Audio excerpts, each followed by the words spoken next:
Matt was actually an undergrad researcher here in our lab, and working on BCIs, and he conducted his own BCI experiments and published a paper in Journal of Neural Engineering, and also as an undergrad researcher in first often, right? And that led him to be awarded the CRA's, the Computing Research Association's top undergrad researcher of the year award across all of the nation, which is a big deal. Still is a big deal. And then he went off to industry and rose all the way to, was it a distinguished senior engineer position? There was some really something like that great name there that he had to then give up to come back to be a lowly grad student because of his intellectual interests, and wanted to really get that stimulation that we get as when you're doing research. So this is Matt's waltz exam. So yeah, go ahead, Matt. And the format is the talk, and then there is no closed session. At least the computer science department doesn't have the closed session in the format. So you're free to ask questions either during or after. So usually clarifying questions during the talk, and then if you have a longer answer requiring questions, then at the end. And the committee members can also ask during that time period. Sounds good. And Prashant will monitor Zoom for us here. Yeah. Vishwas. What did I say? Prashant. Oh, sorry. Well, I am on Zoom, but yeah. Help us. So to clarify, there's no closed doors. Yeah. Okay, great. Yes, there's no close, so it's pretty much we can ask at the end, and so feel free to ask questions whenever you need to. Great, thanks. Are the slides visible on Zoom? Yes. Okay, great. Okay, so I'm going to present some results that are also destined for an IEEE conference here in Copenhagen in a few months, using some data from Azade's lab. And the context here is clinical application of closed loop neural stimulation. So this is a bit different than stimulation, say, which Joe works on, for example, and some others where people are kind of trying to probe a neural circuit and understand it. This is getting towards closed loop stimulation for clinical reasons. And why are we interested in closed loop stimulation? Well, first of all, there's a lot of experimental evidence showing that the neural response, the behavioral response, the plasticity induced by stimulation is a function of the neural activity at the time the stimulation is applied. And so actively sensing the neural activity and shaping your stimulation or timing your stimulation in response to it is likely to lead to greater efficacy. And then in terms of battery efficiency and reduced side effects, being closed loop allows us to time the stimulation, say, to neural markers of the symptoms, so we aren't just stimulating all the time like we tend to with open loop. So there are a lot of really big advantages to it. But this is a really underexplored area. This is, if you look at the clinical uses of closed loop stimulation currently being examined, they're all quite simple, targeted at certain phases of beta band or something like that. Quite simple approaches, but nevertheless effective. So one might wonder whether we can throw deep learning at this problem, right? So it's presumably a very complex function, the mapping of neural activity and stimulation to the response to the stimulation. Hey, let's use our fancy modern function approximators for that. But part of the problem is, people kind of reach for deep learning, but a lot of deep learning success is driven by the fact that we have a huge corpus of data. And so how can we kind of close this gap between that vision of a really complex ML-based, model-based reinforcement learning approach to these very simple closed loop approaches that exist for clinical use now? And a few dimensions of that, for example, are sample efficiency. So that is, how much data do you need to effectively train a model to fit that function?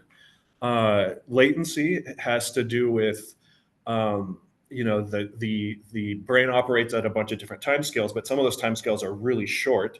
And so if you need a model somewhere in your closed loop system, it needs to be a very low latency model for it to be useful for control. And then likewise with training time, that's how much GPU time or computer time do you need to build the model. If it's many hours, then it drastically reduces how useful it will be in an experimental setting.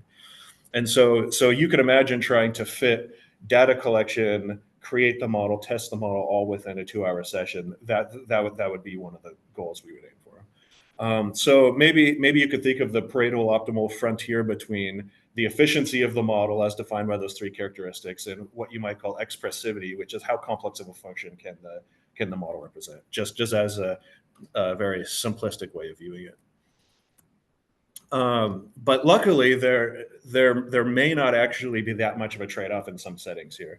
So first of all, in a lot of BCI settings, linear models are still state of the art. So Kalman filters are basically as good as any fancy ML model in some BCI settings.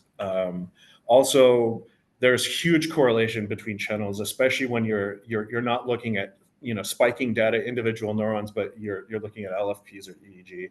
There are huge spatial correlations that you could take advantage of. So the effective dimensionality of the problem isn't as high as it may first appear. And so lots of us who've worked with neural data, you might have 96 channels of data, but then when you run PCA on it, you find you can get away with 12 or 15 channels because effectively it's a lower dimensional data set that it first appears.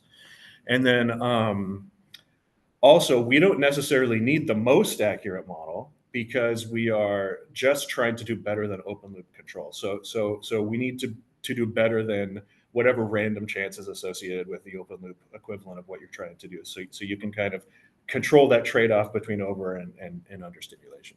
I guess one point here is the linear models are state of the art. So that seems counterintuitive because obviously it's hard to predict, responses that are maybe not in particular restricted settings. So maybe the point there is also, you said BCI. So is it the fact that the models may be linear, but then the brain itself can adapt, so it can make use of that linear mapping and then adapt its own responses to then gain control of a cursor, for example, right? So is that what you're talking about? Yeah. So there's one paper that kind of digs into this phenomenon, which is that you have some people that are looking at single cell where you have these nonlinear integrated FIRE models, and those are the best models for the single cell. Then you have other people building BCI using ECOG, and they can't do any better with linear. And so the hypothesis that the authors put forward is that it has to do with what emergent properties of the signal you get at different levels of observation,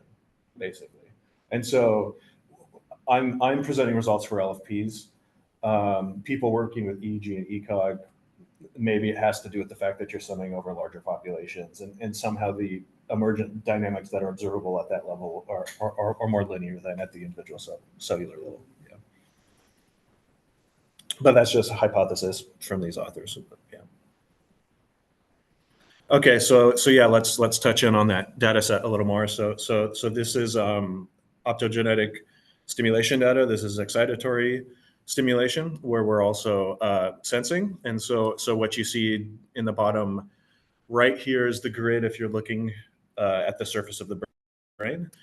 These are in 2 non-human primates. The purple dots are the electrodes for which we have data, and the gray ones are missing. And then this is paired pulse stimulation because in this context, the authors were trying to induce plasticity by having 2 pulses at various spatial locations and at a time difference relative to each other, but always the same within the given session. Do they just stimulate one electrode at a time? So it's 2 pulses of boom, boom, like 10 millisecond, 30, 70, or 100 millisecond between them. It's always the same ordering between the 2 within a given session. And then each session is different. Yeah. And this is S1 and M1. The exact location varied a little bit from session to session. So my goal of my model is to take what I'm calling the runway. It's a portion of data prior to the stimulation, and to forward predict what the neural activity will look like as a function of that initial activity. And that's with the assumption that the stimulation is going to be applied in the future. And the reason we make that assumption is because we're assuming this is part of a closed loop system that has some latency in it.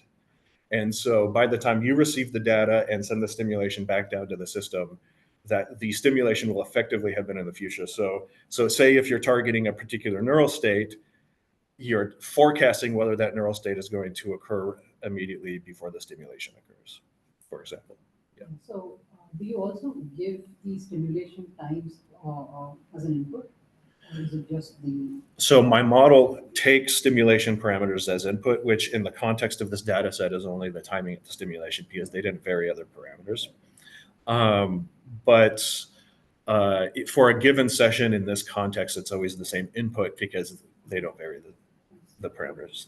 That makes sense? So it's always at 40 and 70 or something like For a given session. that? It's the first pulse is always at 40 milliseconds, given how I've windowed the data. The other one depends on the interpulse interval that they used in that particular session. So is this all neuron? It's like neural potential in green? Yeah. So this is the spatial pattern, and these are LFPs. It's a How, Yeah. It's a nice story that how come it goes down? How come it looks like it's military? you'd have to ask Azadeh that one.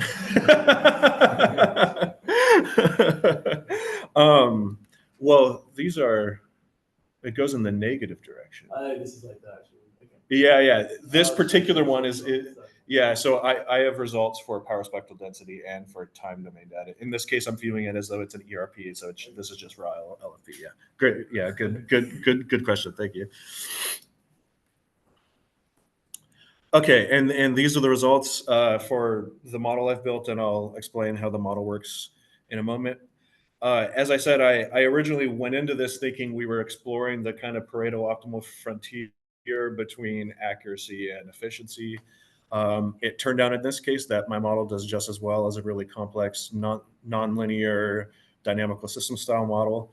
And that was surprise and a delight, but I would have accepted it if it was slightly lower performance in order to gain the other thing. So I think the larger story here really is that it's so efficient and it's sufficiently accurate for the simulated control task, as opposed to claiming that this is somehow a new type of incredible dynamical systems model. I'm not claiming that. I'm not claiming it will work for aerospace purposes or anything like this. It works in this context. And I'll go through these results in slightly more detail. Do you want to define? Oh yeah, what do you mean sorry. by Pareto frontier, like what, So just generally, like for so- those who may not know that concept. Yeah, so a Pareto frontier, let's say you have some dimensions and you want to optimize all of them. The Pareto frontier is the set of, in this case, models where you can't improve along one of those dimensions without disimproving along another one of those dimensions. And so if you think of maybe a really complex but not so efficient model being way out on the accuracy side of things, but not so efficient, and then you have another one that's making the other trade-off, and then you have a bunch of midpoints along that frontier. So I was hypothesizing that mine would be making a trade-off, and I don't see it actually making a trade-off. It's actually just as good as the more complex model. But that's in the context of this particular data set. Again, I'm not claiming this is a silver bullet. Yeah. And I guess I forgot to define the other two models. The ABC LSSM, that's my moniker for the type of thing you'd create with a Kalman filter, but it's because I'm doing a multi-step forecast, I'm explicitly training it to do multi-step forecasting because it tends to get better accuracy that way for a multi-step forecast. And then the AE LSTM is a more complex nonlinear dynamical systems model where you're embedding it into a latent space and modeling the dynamics in a What latent does that space. stand for, the ABC LSSM? ABC. So a lot of my friends who do control theory stuff call that model the ABC model for the name of the three matrices. Have you heard that too? And then LSSM is linear state space model. AE is autoencoder, and LSTM is the type of neuron that's used to model the dynamics in the latent space. Okay, so how does the TBFM model, the temporal basis function model, accomplish that? First of all, it does direct multi-step forecasting. In general, that's considered to be a high variance thing because you're not imposing any structure, any temporal structure. But in my particular case, it turns out to be better. It overfits less. It does better on the test set. And that was chosen for the point of view of efficiency. So if you think about a model that's not recurrent, where it's producing one prediction at a time, it just directly gives you the entire forecast as a single output. Again, that's usually thought of as a high variance estimator, but it turned out to be really effective in this case. Then it also shares, just conceptually think of it like PCA, where you're sharing a set of bases, basis vectors across channels, which we often do. It uses the same thing here in order to effectively capture the correlations between channels, and that effectively reduces the size of the problem it's trying to solve. And in this specific case, with this specific data, after it's trained, so it's nonlinear, as you'll see in a moment. It's a full nonlinear neural network model, but in this particular case, it can come after it's trained. You can turn it into a linear model, which allows it not only to execute quickly, but there are we have a collaboration with people who work on optical circuitry. And as of now, my understanding is they can't do non-linearities, but they can do matrix multiplies. And so in theory, maybe we could implement this as a light-based circuit instead of electricity-based circuit at some point. Yeah. So in here, you mean like the basis vectors are like essentially as a top vectors. So does this basis vector span across the entire channels? Like when you take combinations of it, does it span the entire channel space? So the keyword there, temporal, is that each basis vector has a number of entries equal to your forecast horizon, and every channel's forecast is a weighted sum of those basis vectors. And I'll go through the mathematical mechanics of that. So are you constrained by the forecast horizon? Like It picks a particular forecast horizon. So unlike with a recurrent model where you can in theory roll it out infinitely, it's not that. And I'm trying to solve the engineering problem here. So I'm not trying to develop a dynamical systems model where you're imposing some temporal structure and trying to understand how it evolves over time and so on. I'm not trying to solve that problem. How far is the future are you trying to predict? So there's a couple different simulated closed loop control tests I do. One is 20 milliseconds and another one is 164 milliseconds, which is actually quite far in What's general. the frame rate? And what kind of things? 1 millisecond. Oh, nice. Yeah, exactly. At which I guess I should say for the spectrogram data, it's obviously different in that case. But for the raw time domain data, that's the idea. Yeah. There's another important thing which I think you have not yet mentioned is, are you learning these basis functions or models per session or across sessions? Right? Per session. Otherwise, and then I guess during engineering, you'd have to then train per session models, but then that's the latency aspect, right, of training, Yes. which you could do. Yeah. Typical training time is about 3 to 4 minutes, so it's totally feasible within an experimental session. And is it possible to do one for all sessions, or is that? You could probably do something like pre-training and then fine tune. Yeah. I haven't attempted that. I have data enough that I could, but I haven't attempted that. Yeah. So maybe I don't know because will it always be the same simulation pattern? Are you trying to generalize to new simulation patterns? So I have made both multi-session models and single session models. Most of the results I'm going to show you are single session models, and it's always the same stimulation pattern in that case. But I built the model to enable us to do future experiments where we are varying the stimulation parameters. So I haven't tested this model's capability as well as I would hope to, because I don't have the data to, but I've kind of simulated that by having it work across multiple sessions. Yeah. I guess the important point here is, even though the per session, the stimulation parameters are not changing, the initial state varies, and that makes it a difficult.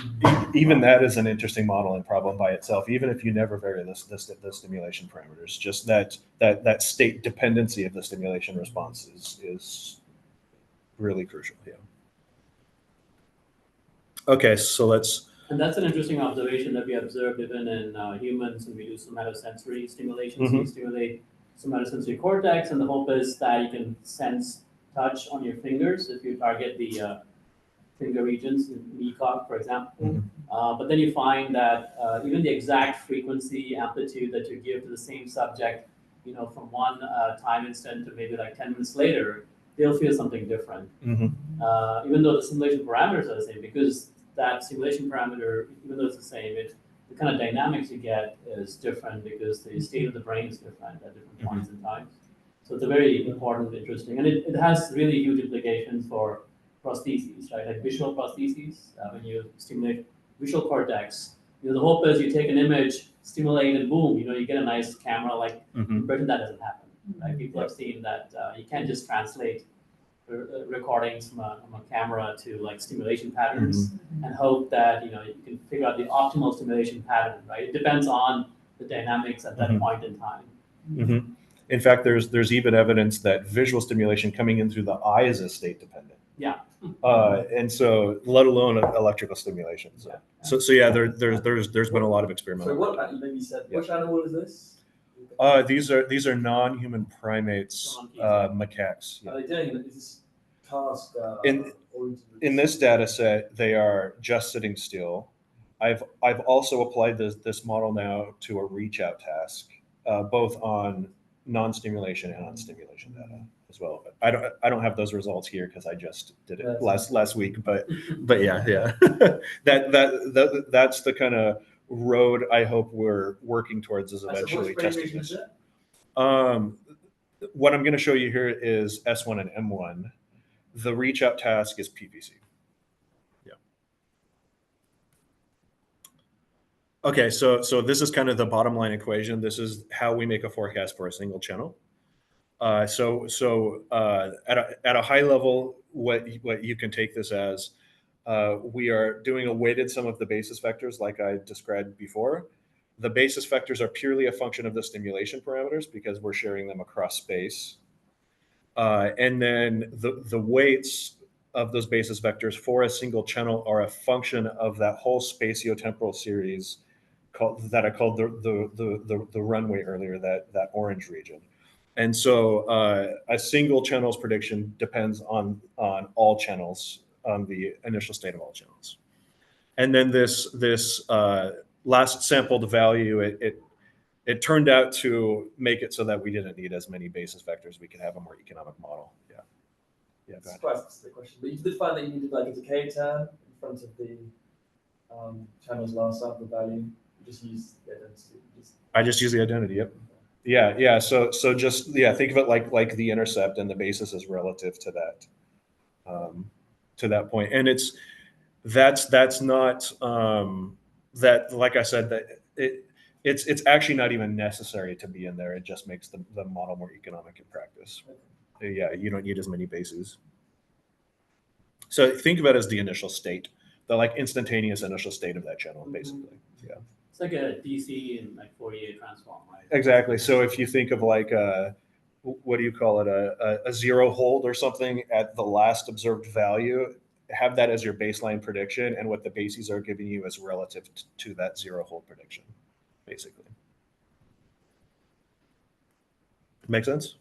So is that initial brain state X? That was from also the last time step? Yeah, the last observed time step for that channel. Yeah, so it's just a scalar.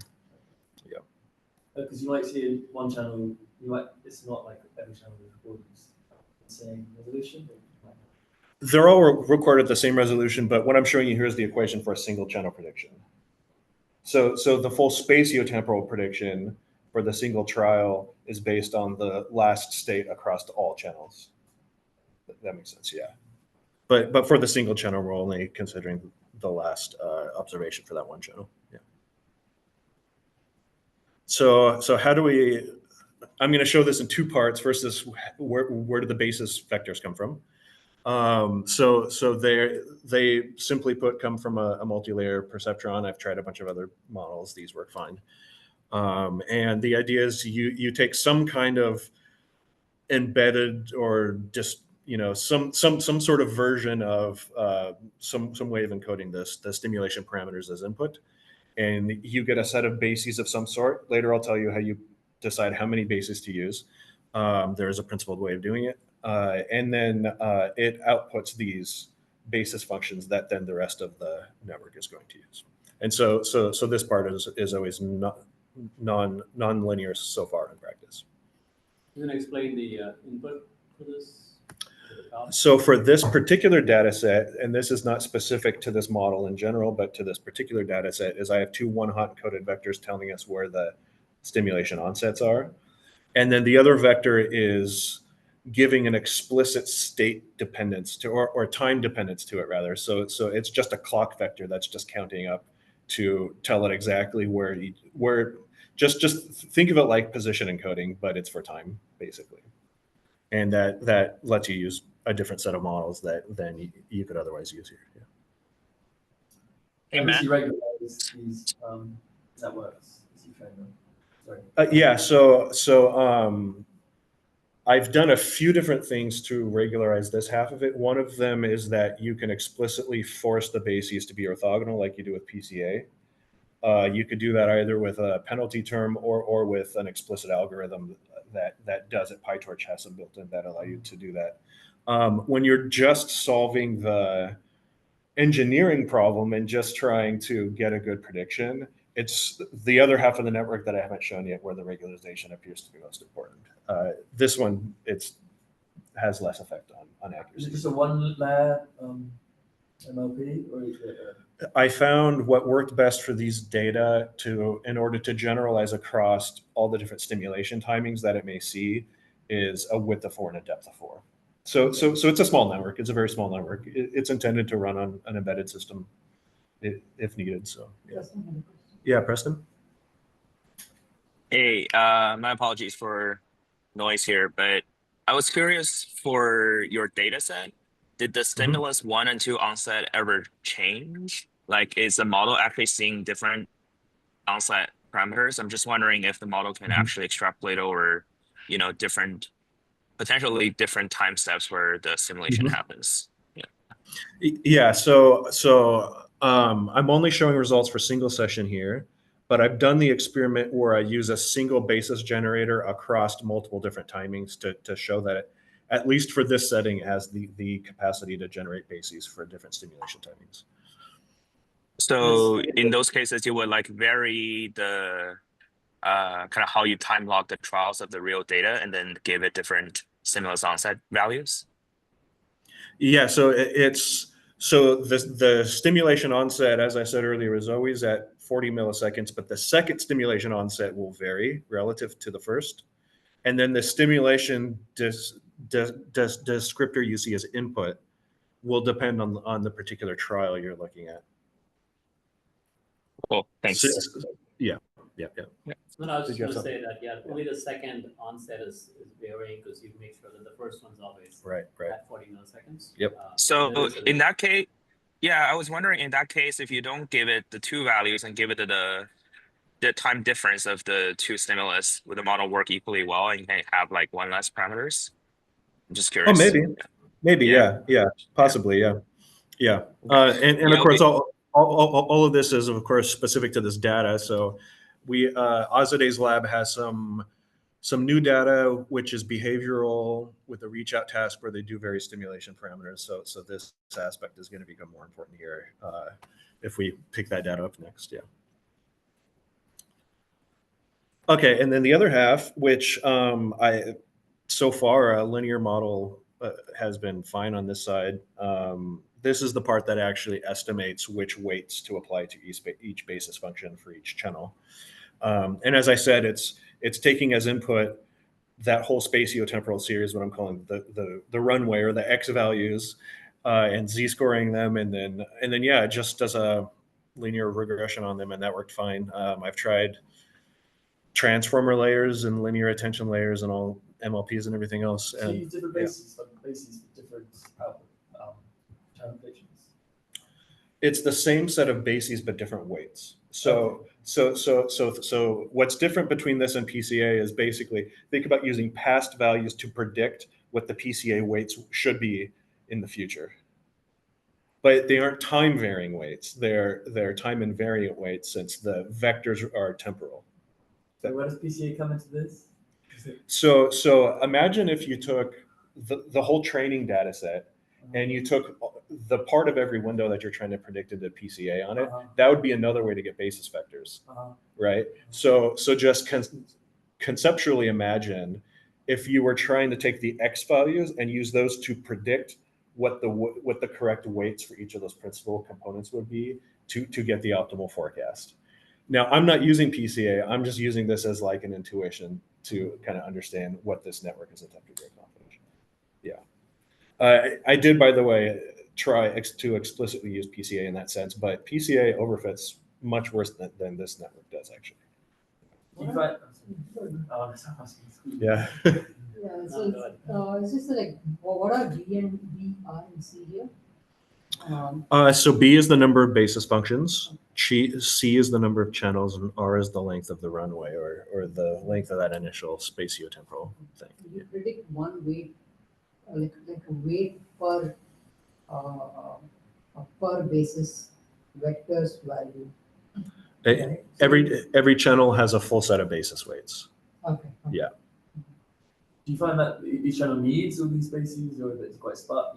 Some species only needed for some channels and others? So I apply. You asked about regularization earlier. I apply the Frobenius regularizer to this design matrix, and it helps marginally. I tried L1 thinking that you probably don't need all channels to predict all other channels, and it works fine. But again, I'm not going for interpretability or anything. So the Frobenius norm worked best in practice. So. I guess the big picture view here is that the temporal basis functions are learned across many trials within the session. Mm-hmm. But then this is the weights are computed per trial. So every trial has dynamically generated weights. Exactly. And then you're linearly combining those, Yes. shared basis filters. Exactly. So it's an actual single trial spatiotemporal forecast, which is all of us who've attempted to do that know that's a very difficult problem with neural data in a very data constrained environment. So again, I'm not saying this is going to work for spiking data necessarily, right? Something more complex, but it works really well on these data. These bases are mixtures of the pre-simulation state and then the actual simulation vector. Or simulation vector. Sorry, say that once more. What is the input to the MLP? The previous one. Yeah. So you have bases that are a function of the stimulation parameters. Okay. And then you have the basis weights, which are a function of the initial state. Okay. But, what are the simulation parameters? Just when the timing of the second stimulus is? In the case of this data set, it's the timing of the two stimulations. Yeah, of the two stimulation pulses. Yeah. Timing, even the first one? I do encode that. As Preston points out, maybe just encoding the difference would be sufficient, but yeah. Because of the history of this project, there's a reason why I kept both in there, which is having to do with memory use and training an LSTM and running out of memory, and what is the training method for the LSTM side. So you actually need both of them. Anyway. Yeah, I guess the implied question there would also be, okay, so if you're only giving as input the stimulation parameters, which in this case is just the timing of the stimulation, then where is it getting the rest of the information from to learn the dynamics of the neural system? Mm-hmm. But then I guess there's this optimization, which is backprop. I haven't gotten to the next slide, which is how you train it. So that would be sort of how Yeah. it gets that. Because otherwise, I guess it's kind of miraculous to say, hey, no, that was just taking the stimulation parameter, generating something that looks like not dynamics, like basis function for dynamics, right? So yeah, it's specific to this session. It's specific to this data set. And with backpropagation, it learns a good set of bases. Yeah. So here it is, all put together. So if you imagine applying, L2 loss to the forecast, you can backpropagate through this network, just like with any deep learning. And like I said, it gets better performance than anything else I tried, even complex nonlinear systems models or PCA, using PCA to generate the bases, things like that. So let's look at what some of those results look like. First, you have let's look at B and C first. here that this is not single trial. This is the mean over the entire train and test set, mind you. So the actual results don't look as clean as this, but by taking the mean, you can kind of see the story of the data set that on average we are correct on average, right? So it's the average prediction fits the average, and then test set's a little bit different, but it's not terribly different. This is we puzzled a little bit why the train and test sets weren't more different. So I guess I didn't explain where this process or the experiments I'm reporting here are simulated in an actual experimental session. And so we're taking as a training set the first however many trials, and we're testing it on the last however many trials of the session to see how well it generalizes given whatever non-stationarities may be at work in the course of the session. And yeah, it seems to look amazingly well. It looks exactly right. Yeah, they're like really close. The paper which initially published these data was related to inducing plasticity, and so you might ask, why isn't it worse? And if you look across all the sessions, and if you do an actual random sampling to get train versus test and do that experiment, everything looks exactly how you would expect. You know, training performance goes down if you do random sampling because now you have to generalize over a wider variety of examples. Test set performance goes up because now it looks more like the training set. But it's not such a gigantic difference that it just ruins the ability for you to do any experimentation. So that's good news for the future. Yeah. Is this just an example channel?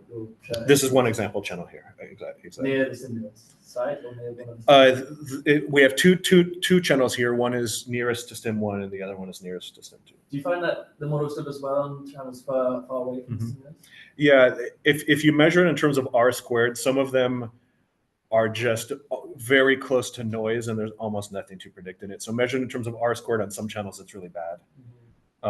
It's presumably better near these because it has more explainable variance on account of having the strongest stimulation response. But yeah, Matt, spatially, yeah, go ahead. Just a quick comment. Are your train and test Z-score done separately or together?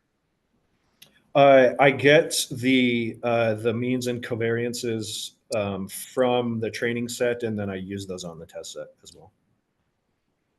Okay. I guess I'm just curious, like, because you do see this difference at the 20, 30 millisecond-ish range, right? Right. I'm just curious how much that is like the specific choice of the split, right? That seemed quite. I'm quite curious. Was like this seems like a large difference, so I'm just wondering. A large difference between train and test set? Yeah, exactly. Yeah. I feel like I tried that experiment, but I don't remember now where I took the means and variances from the test set and used them on the test set. But yeah. I think the reviewers felt the differences weren't big enough. Actually, they felt that because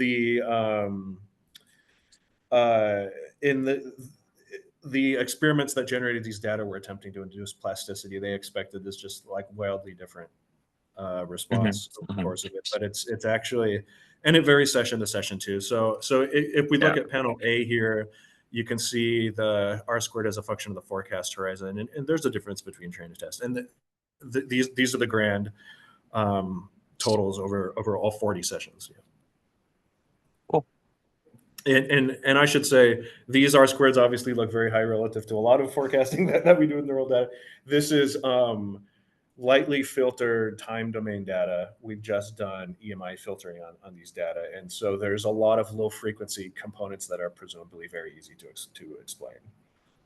When you look at, say, beta bandpass data, these numbers all go down, and then they go down further when you look at gamma and so on. So in other words, take those R squared values in context. I'm not claiming we can actually predict the brain at a fine grain level out 200 milliseconds. It's not realistic. By the way, the previous figure, the spatiotemporal, it's a snapshot of a particular time instant. I mean, maybe for your EMBC talk, if you can make a movie, that looks pretty nice. If you actually show them evolving over time. Yeah. Instead of just showing a snapshot, should be possible. Yeah, So throw it on the slide, sure. That would Yeah. sort of also drive home the point that you can do a spatial temporal Mhm. prediction or forecasting. That makes sense. That makes sense. Yep. How distributed are the second stimulation? Like, are they always around 40 or? There were 4 choices, and there's always the same within a given session. There's 10, 30, 70, and 100 milliseconds. Yeah. So state dependence, which is where we started with. I have a slide later. If we have time, we can go over all the statistical element analysis showing that there is strong state dependence of the neural response in these data. I'm not going to go over that here. So because I'm trying to talk about this model's performance right now. But imagine, if you will, taking the last time step of the runway, and let's just bin into quartiles all the trials into 4 bins, and think of those as 4 discrete initial states for the purpose of being able to average across trials and make a pretty graph, right? And what you see in this case is one where the state dependence is very obvious. If you're in this high pink state and then stimulate 20 milliseconds later, you have a much larger response. And to be clear, that is not an outlier. That is really robust across many trials, actually. If we get a chance, we can actually look at the distributions and see that they're very different. But then for some reason, when we got to the test set, it disappeared. No idea why. But the model nevertheless did a good job of adapting to whatever the changes were there. Is that an effective plasticity? The reviewer keeps asking that, and I don't know the answer to that question. I don't have an explanation. Yeah, I don't have an explanation, but those are the results. Yeah. The test one is at the end of the session, right? Yeah. That is the big one. Yeah. How would you prove that is the effect of plasticity? What would be like a method which show that? That's a question for us today.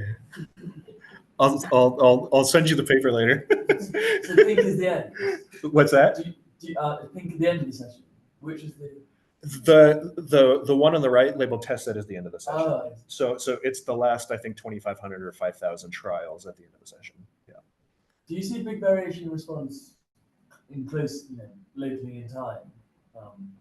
These simulations. Locally. Oh, you mean Yeah, like trials. within the, say, a span of 100 trials? That I haven't looked at that. But of course, so I guess this state dependence argument is saying you will see variation because of the different initial states that will be going by because this is open loop stimulation, right? And so you'll be random sampling different initial states, and so you should see quite a bit of variation. Would it look like initial state would just go down? I don't know.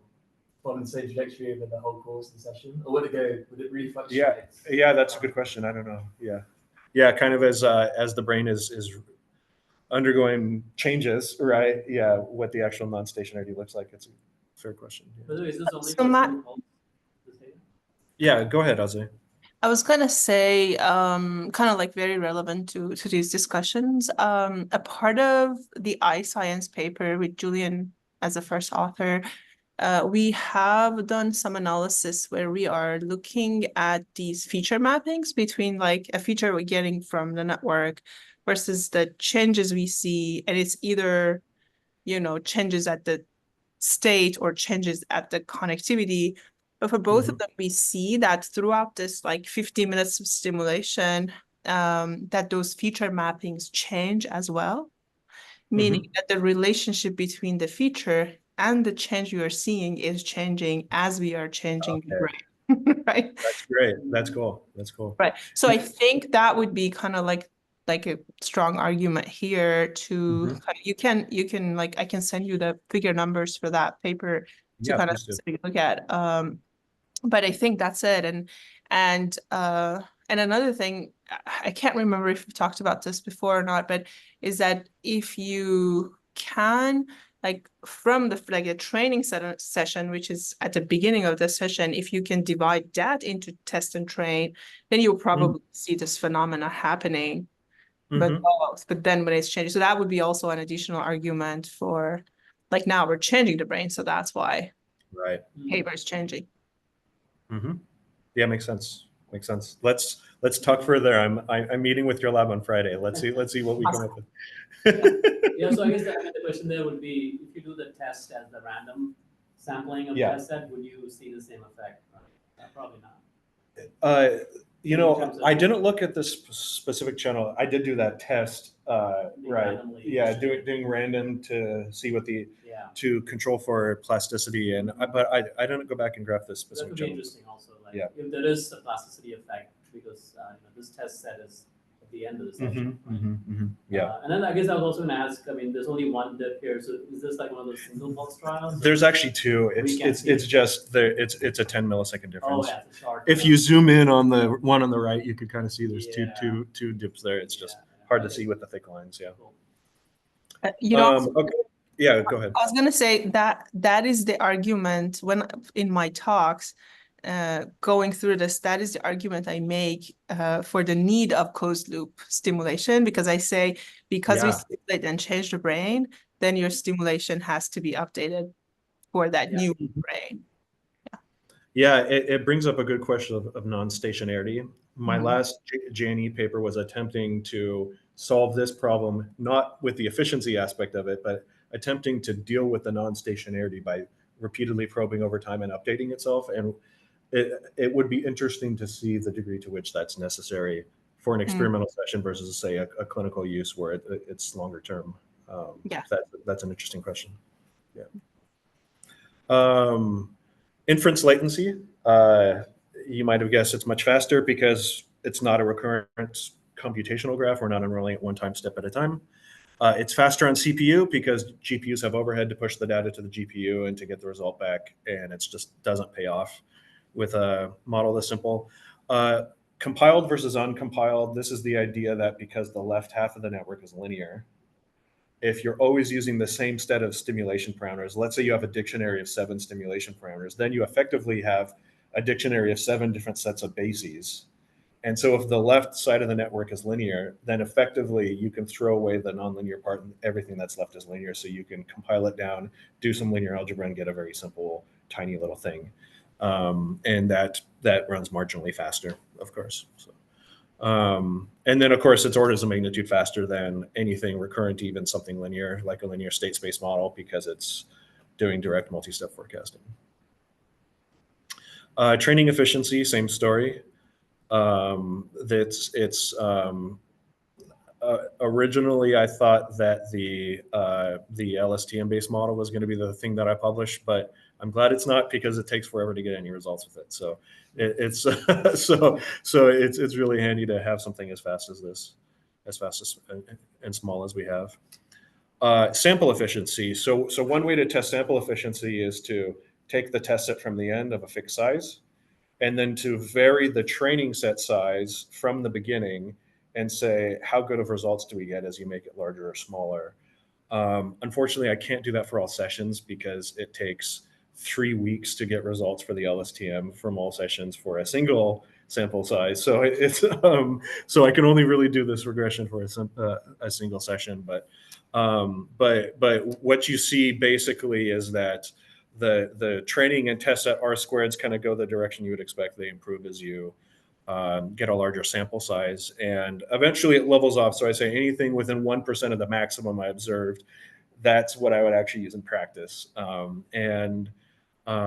We see, roughly 5,000 trials was enough for that. Roughly 2,000 was enough on this specific session. 3,000 for a linear state space model and 7 for the more complex model. So again, sample efficiency looks good. I told you that I would show you how we can pick the number of bases. It turns out that you can build it similar to PCA, where you build one principal component at a time and then look at R-squared and you apply some stopping criteria.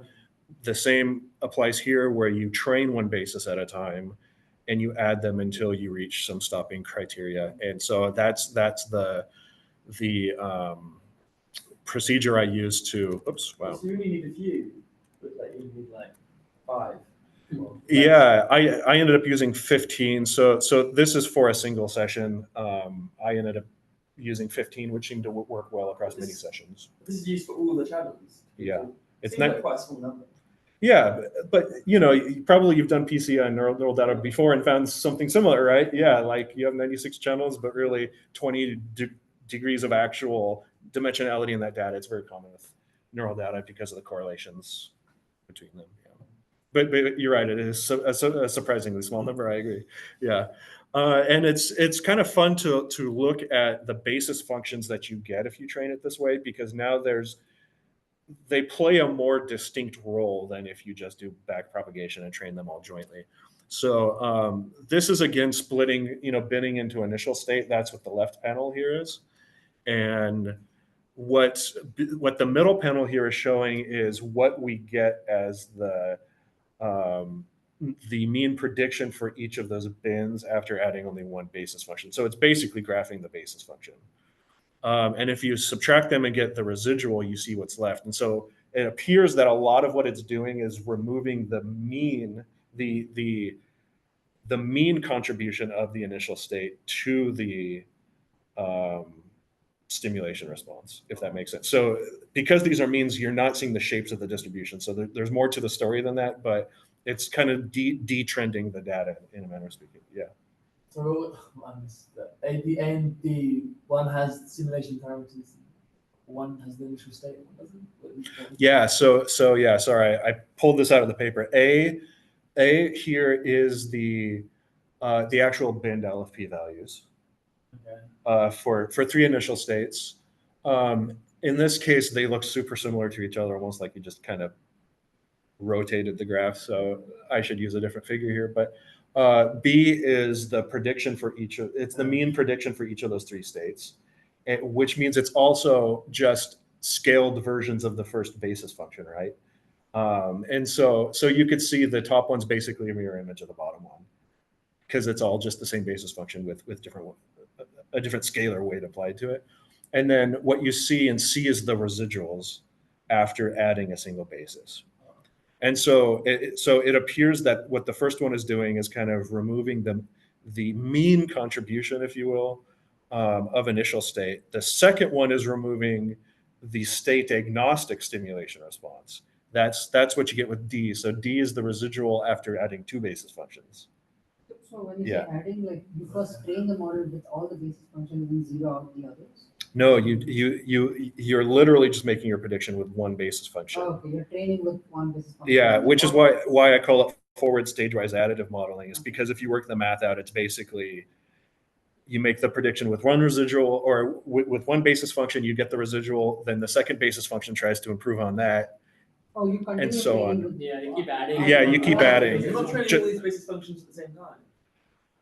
In this experiment, I'm not, but But in the previous, in the previous ones, they're all jointly trained. Yeah, exactly. Yeah. what's the motivation for this?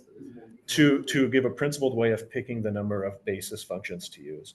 And so I use 15 basis functions for all sessions, but I came up with that number by only looking at 2 or 3 sessions, because of course this is slower because you're adding them one at a time. Yeah. So you can imagine in an experimental setting, you do 2 or 3 sessions, do this analysis to figure out how many bases to use going forward. So something like that. Okay, now can we use it for closed loop stimulation? This is also useful for interpretability, right? You can interpret the basis. Yeah, like I said, this gives a little bit of interpretability because it seems to be assigning somewhat of a role to each of the basis functions, right? So like I said, the first one seems to be dealing with initial state. The second one seems to be the state agnostic stimulation response. The rest of them are harder to figure out. But those 2 seem to be But, distinct. Yeah. When you add the second basis function, does Mhm. the first one change? No, it's frozen. Yeah, that's how FSAM works in general. Boosting, or is it baking or boosting, does the same kind of thing. Yeah. Same with PCA. You don't go back and change the first principal component when you add the second. Yeah. Okay, so I guess we're running a little short on time, but just two simulated uses of this model in closed loop. So this is all post hoc, of course. We're not doing it yet in the real thing, but The first one would be, let's say you have a particular state which is defined as the target state, and let's just say it's some region. In this case, it's like a hyper rectangle in state space, and we're saying we want to stimulate only if the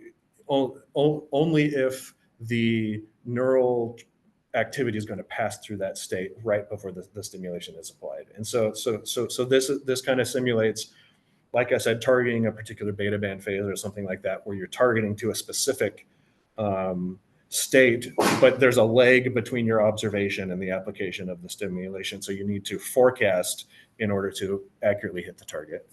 So 40 milliseconds after stimulation. That's where the stimulation will be applied. Why is it predicting it will go up before that? That's the particular. So these are actually from 2 actual single trials. This is the magic of the machine learning and the forecasting process. I don't know. That's what it came up with. I don't know. But it won't always be accurate. And so sometimes it's going to stimulate when it shouldn't. And sometimes it won't stimulate when it should, because it's not going to be 100% accurate. And that's where ROC curve comes in, is that we can adjust the size of the target to kind of to overstimulate versus understimulate, to kind of control that trade-off between the two. But what's notable here is that what OpenLoop would give us is just a point in the upper right corner. It wouldn't let us make a trade-off between those two. It would just be everything, stimulate every time. Or if you turn off the stimulation, then it's down in the lower left. And so achieving control means that we can actually make a trade-off between the two and get a reasonable ROC curve. And it does a fine job. And then the other one we might be interested in, and this one is maybe harder in some sense, is to shape the trajectory to look like a particular target or exemplar. So you could say, this is what your brain looks like during a depressive episode. This is what it might look like otherwise. So we're going to target stimulation to try to shape it to look that way. But sometimes if you stimulate, it won't look that way with or without stimulation. So you shouldn't stimulate for that trial. That makes sense. And in this case, the references are just statistical things I made up for the sake of illustration. They're weighted averages of some randomly sampled trials, basically, so that I know they're in distribution. So there's actually a task here for it to do. Yeah. And again, a pretty decent ROC curve. And so it was able to achieve some type of control in that type of task as well. Yeah. Okay, so next steps. I think this is my fantasy thesis. Okay, chapter 1 is show that we can model the effect of stimulation. Number 2 would be figure out what target we would actually, if you think of that first simulation, what's a target that would have some sort of behavioral effect, let's say, that's noticeable. And then number 3 would be show that we can improve on open loop by using this model and a closed loop technique to actually target that particular neural state. The target is the state, the neural state. Like Target. Yeah. So think of having something like a reach out task, and this is just a hope for the future. Okay. Think of, you have a reach out task. You want to somehow disrupt the monkey's ability to perform it using stimulation. And if you stimulate in some states, it has a larger effect than if you stimulate in other states. And so let's say that we want to have the largest average effect of the stimulation. Show that you can improve on open loop by actually targeting in a state dependent way certain neural features. That makes sense? Yeah. And so that would show that closed loop beats open loop. That would basically be the intent, or that it enables some trade-off between efficacy and efficiency, maybe, that there's a Pareto optimal frontier there, perhaps. So, yeah. No, I actually took it to make a stimulation target, but I guess it's not that. Gotcha. Yeah. So we're right at the top of the hour.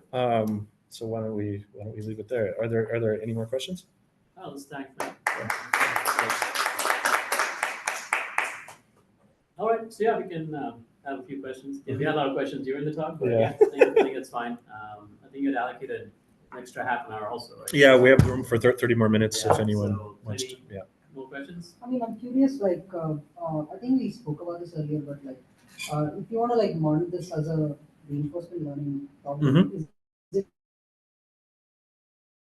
is it like you are given a particular pattern and then you're trying to find out where should you be stimulating or like what times should the stimulation Mhm. occur at Yep.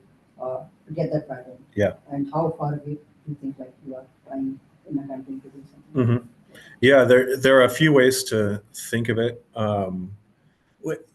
Is there an RL problem that's a single time step but it has a state? Is that like a contextual bandit problem? Maybe you might think of it like that, where it's where you have stimulate versus not stimulate, or you have a dictionary of different stimulation parameters. You're making a multi-step forecast, but your actual state space in the RL problem is not every single time step, because you're not going to be constantly stimulating. That would be one way of conceptualizing as concerns these particular data. So think of having a state, and you have a choice of action, and then you just get a reward. So it's similar to a bandit problem that has a state. Yeah, exactly. Yeah. Yeah, but there the goal is always to maximize the rewards. Yeah, which could be useful here for trading off between efficacy and power efficiency. Maybe having a principled way of balancing those two. You could turn the knobs of your reward function and get it to kind of balance. Yeah, we had one of our collaborators at Berkeley that had at least like an archive paper or something where they did this kind of RL-based approach, right? But not to real data. Yeah, kind of a simulated stimulation of a brain driving a robot kind of thing. They were showing how it could be done with RL. Yeah. I've kind of asked this before, but so I work with like optogenetic stimulation, and often I think what I see is that when you shine light into a certain region of the circuit, it causes a bit of a splash, but it's quite local. And it doesn't go very far. And it seems like that's similar with electrode stimulation. Do you think there are any states where you're seeing more of a splash and it actually creates a kind of cascade? So maybe Azadeh can talk to the physical setup, but here I saw a stimulation response across a relatively large proportion of the electrodes. So it wasn't just single electrode, and maybe it has to do with how dense the electrodes were, or how the laser was set up, or how powerful it was. I'm not sure, but I see a stimulation response. I would say across most electrodes of some sort. On that note, you showed the dependence on the states to make good predictions, but what changes if you shuffle the stimulation parameters, or if you somehow take away the stimulation time? Do you get much worse performance than for a lot of? So what happens if my model is not state dependent? If it's not stimulation dependent anymore, if you take away the stimulation. So I have applied this to non-stimulation data, and it does kind of make a forecast based on past. But I mean, for the same data, if you just train the model now only just on the states, and you get much worse performance. So sorry, if I take a model trained on stimulation and attempt it on baseline data. If you take a model, if you somehow remove the stimulation information to the model. The basis function inputs. In the basis function inputs. Yeah. So just replace them with zeros or something? Yes. I don't know. I haven't tried that. I don't know. But I have trained the model explicitly on baseline data, because a lot of people are interested in forecasting neural data in general, not just in the presence of stimulation. So actually I have a good picture here. This is baseline data you see here. I've applied the model to inhibitory opto stimulation, and this is baseline data. And what you're seeing here is preparatory activity prior to the reach out. So the target is presented. This is a reach out on, I think, on an LCD screen. So the target is presented, and then a go cue is given. And what you're seeing here is preparatory activity in the PPC, and this is without any stimulation. And so those dips are not from stimulation; those dips are from actual preparatory activity. Do you see that in spontaneous activity where there's no stimulation? So meaning if the monkey's just sitting there, So this is z-scored. If you just take out a chunk of data and take out a chunk of data and take out a chunk of data, you just see a straight line because it's going to have a mean of 0 when you average across a bunch of trials. So this is trial average. In other words, this is like an ERP type views, if that makes sense. Yeah, I don't know. Could you come up with like pseudo trials for just spontaneous activity? I don't know. I'd just be interested to see if you get these big Mhm. fluctuations in spontaneous activity as well. Got you. Yeah, this is so. Or how relevant is So- that? Probably you've seen graphs that graph, say, a P300, where they've or some other ERP where they've averaged over 10,000 trials. So if there is any spontaneous variability, assuming it's mean 0 because you've z-scored it, you shouldn't see anything like this. It should just be a flat line, or that's what I would argue. And so this is probably real preparatory activity.